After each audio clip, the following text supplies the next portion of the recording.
Salam baik buat sahabat channel Kisah Keramat. Semoga menghibur. Yuk, kita mulai kisah ceritanya. Selamat malam, teman-teman. Kali ini saya akan menceritakan sebuah kisah misteri yang datang dari sebuah desa terpencil di Indonesia. Desa yang konon katanya masih diliputi oleh aura yang sangat kental dengan hal-hal gaib. Desa ini bernama Desa Lumbung Padi. Sebuah desa yang terletak di tengah hutan lebat, jauh dari keramaian kota. Desanya kecil, hanya dihuni oleh beberapa keluarga yang sudah turun-temurun tinggal di sana. Namun, ada satu cerita yang selalu diingat oleh para warga desa, cerita tentang sebuah kejadian yang terjadi puluhan tahun lalu, yang sampai saat ini tak bisa dilupakan oleh siapapun yang pernah mengalaminya. Ini adalah kisah tentang seorang pemuda bernama Arif. Arif adalah seorang pemuda yang baru saja pindah ke Desa Lumbung Padi bersama keluarganya. Mereka datang karena ayah Arif, yang seorang petani, mendapat tawaran tanah yang cukup luas untuk bertani padi. Tanah itu terletak di ujung desa, dekat dengan hutan, dan hanya ada satu jalan setapak yang menghubungkan rumah Arif dengan sisa desa. Awalnya, kehidupan Arif di desa berjalan dengan lancar.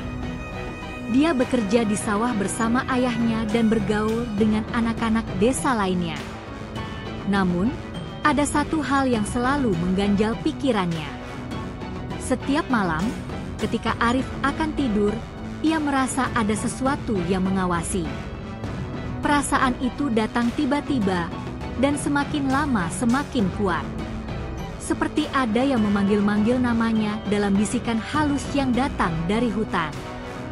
Suatu malam, Arif tak bisa tidur. Ia merasa gelisah, seolah-olah ada yang menggerakkan angin dan menggoyangkan pohon-pohon di luar rumahnya. Penasaran, ia keluar untuk mencari tahu.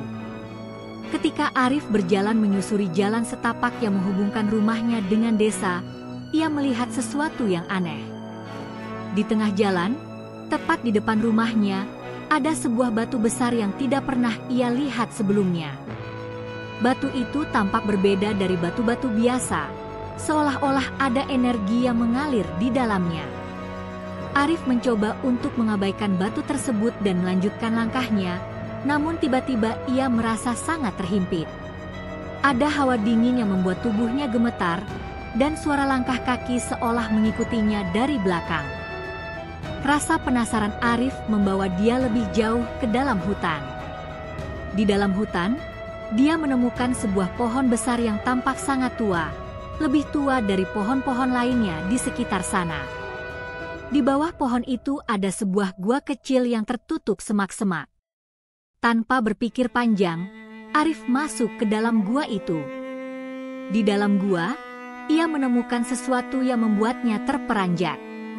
Di dinding gua, terdapat lukisan-lukisan kuno yang menggambarkan manusia dengan wajah yang tampak seperti setengah manusia, setengah makhluk gaib. Ada simbol-simbol aneh yang tak pernah ia lihat sebelumnya. Tapi, yang paling mencolok adalah sebuah batu hitam yang terletak di tengah gua, seolah menjadi pusat dari semua kejadian aneh di desa itu. Arif merasa seperti ada yang mengawasinya.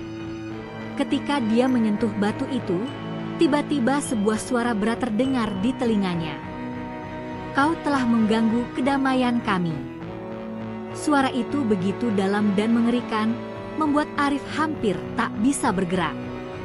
Dalam sekejap, ia teringat akan cerita-cerita yang pernah didengar dari penduduk desa tentang sebuah makhluk gaib yang menghuni hutan di sekitar desa. Mereka menyebutnya Raja Hutan. Makhluk itu dipercaya melindungi desa, namun juga akan menghukum siapa saja yang berani mengganggu tempat-tempat keramat di sekitar desa. Arif panik. Ia berlari keluar dari gua, namun saat ia kembali ke jalan setapak, semuanya berubah. Jalan yang semula ia kenal kini terlihat asing. Pohon-pohon tampak lebih gelap, dan suara-suara aneh terdengar dari balik pepohonan. Arif berlari tanpa arah, hanya berusaha keluar dari hutan yang semakin terasa semakin gelap dan menakutkan. Akhirnya, ia berhasil kembali ke rumahnya. Tapi, keesokan harinya, Arif merasakan ada yang berbeda. Matanya tampak lelah dan kosong, seperti seseorang yang baru saja mengalami mimpi buruk yang tak berujung. Ia mencoba untuk berinteraksi dengan keluarganya, namun suasana di rumah terasa mencekam. Ayahnya yang biasanya ramah, kini menatapnya dengan tatapan kosong, seolah-olah tidak mengenalinya. Seiring berjalannya waktu, Arif mulai merasa bahwa ia bukanlah satu-satunya yang merasakan keanehan ini. Warga desa mulai melaporkan kejadian-kejadian aneh. Ada yang mendengar suara tangisan dari dalam hutan, ada yang melihat bayangan hitam yang bergerak cepat di malam hari, dan ada yang merasakan angin dingin yang menyelimuti mereka tanpa sebab. Tak lama setelah itu, Arif hilang. Ia tak pernah ditemukan, meski penduduk desa mencari ke seluruh penjuru hutan. Sejak kejadian itu, Desa Lumbung Padi mulai dilanda ketakutan. Beberapa keluarga yang tinggal di sana memutuskan untuk pindah, dan desa itu pun perlahan menjadi kosong, terbengkalai. Konon, batu hitam yang ditemukan Arif di dalam gua itu adalah pusat dari segalanya. Batu itu dipercaya menyimpan energi jahat yang mengikat makhluk gaib yang melindungi hutan tersebut. Dan sejak Arif menyentuh batu itu, makhluk gaib itu terbangun dan mulai mengamuk. Hingga saat ini, Desa Lumbung Padi tetap menjadi desa yang terlupakan. Tidak ada yang berani mendekat, dan hanya beberapa orang yang tahu kisah ini. Tapi, apakah kamu berani pergi ke sana dan mencari tahu sendiri?